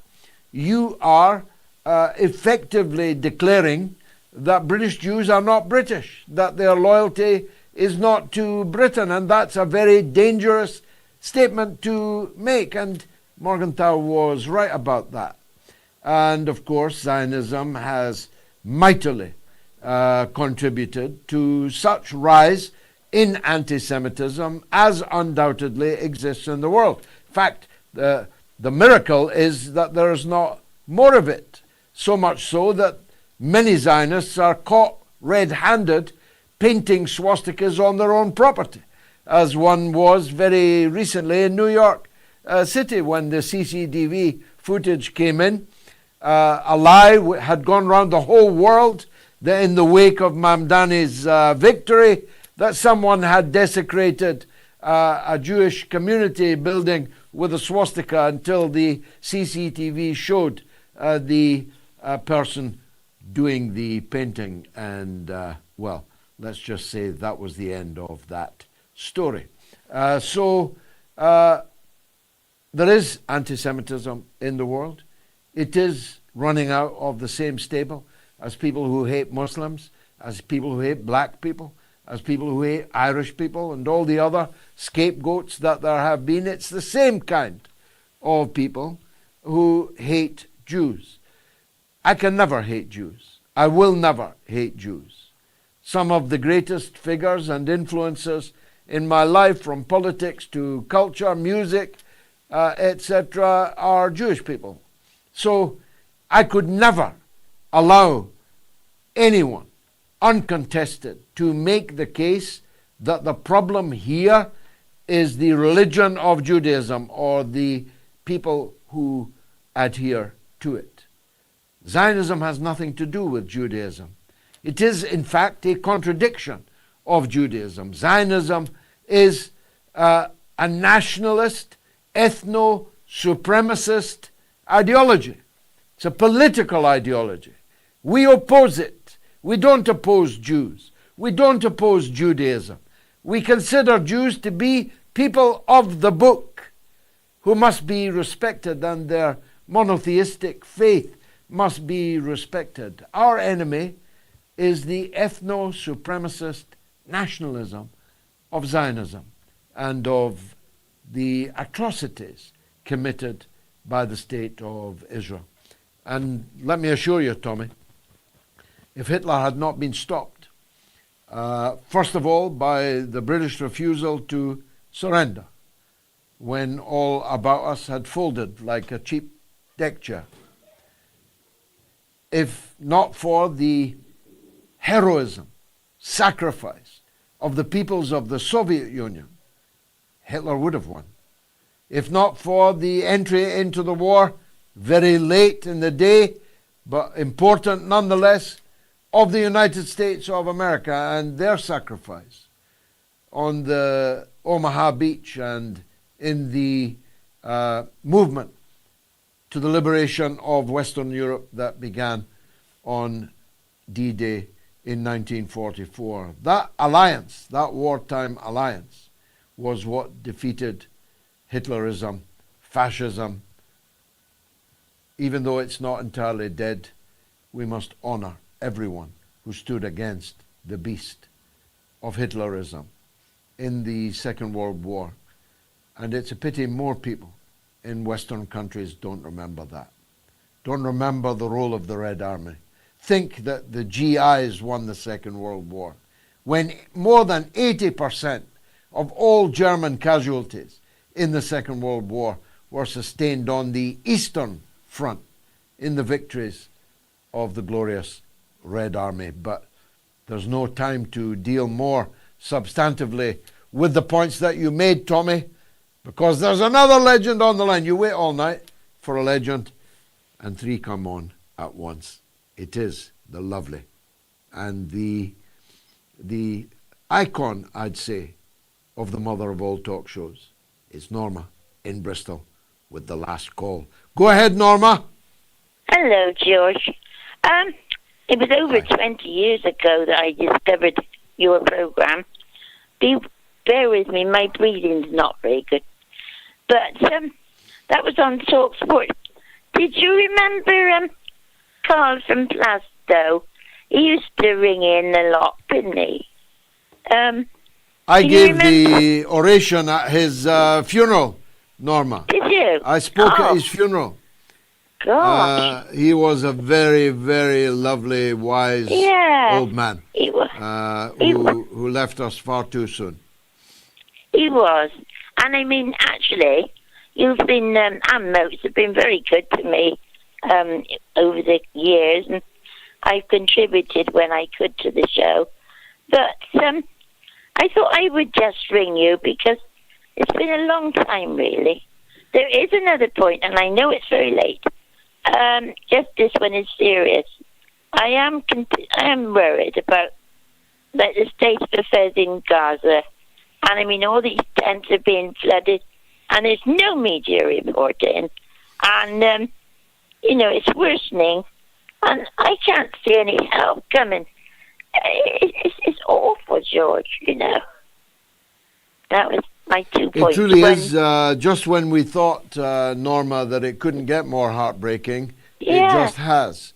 The pictures, I saw pictures of twin babies in a flooded tent in Gaza just earlier today, and it's truly, truly heartbreaking.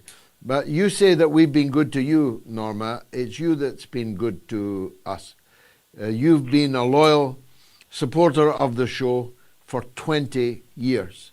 And you have called so many times that we made you a legend. I think, in fact, you were the very first legend that the mother of all talk shows appointed. So God bless you and your continued health. I close it now only because my good wife Gayatri is advancing towards me with candles and with no doubt something to report on the social media roundup. My goodness, what a beautiful cake. It's a beautiful occasion, let's put it that way. Yeah. We've discussed so much today, and we at the same time celebrating that this is our 500th episode throughout its many forms. We've received so many callers, so many well-wishers. Yes, obviously we were not able to pull everyone through, so I just wanted to explicitly give big thanks to Paul in Dublin, Fahad in Toronto, May in Oklahoma, Irobos in New York, Sam in Buckinghamshire, Ryan in Utah, Richard in Durham, and Robert in Jamaica. Wow. I have a very, very kind email here that came in from Matthew White. He said, George, having had my ear pressed against my radio for your very first Mother of All talk shows back in 2006, I think, i.e. the Talk Sports days, I want to say I've probably tuned into it every night, every single broadcast for the last 20 years, just like Norma, our other legends. So my good fortune and also my deep pleasure, I even got a message read out to you, by you, on that very first show. I was only 28 at that time. Wow. I've just had my 49th birthday. I mean, if you put it in that way, it's quite something. God bless you, Matthew. You're such a great friend of ours. Yes, exactly. So, I just So thought... what age was I? I'm not telling you. You think I'm 45? Yes. How can I have been broadcasting for so long? Exactly. I still believe you're 45, so... So I guess I just wanted to bring you the cake, and as a gesture, thanks obviously to all our audience, everyone who's donated, all our crew, our fans, to close the show with. Well, it's a beautiful cake, but it's not nearly big enough to give to all of our friends. I wish I could give you all a slice of MOATS' 500th birthday cake, but I cannot. But I promise you that, God willing, we will continue the output of this alternative points of view. We might be right, we might be wrong, but we will never be inconsistent. I am as constant as the Northern Star. I'm constantly in love with my good wife. I'm constantly in love with my family. And I'm constantly in love with you. Thanks very much for joining us. See you on Wednesday for the 501st. It has been a real honor for me to present this show for 500 editions, but I couldn't do any of it without Gayatri, and I want to dedicate this show to her. Thanks for watching.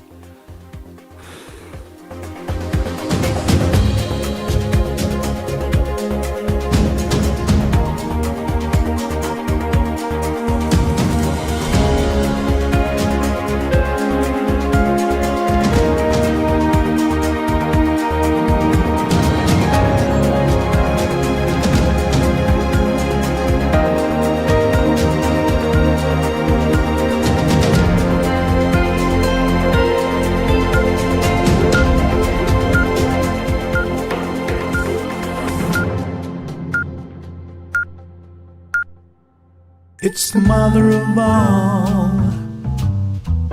talk shows. It's the mother of all talk shows. It's the mother of all talk shows. Go get 'em, George.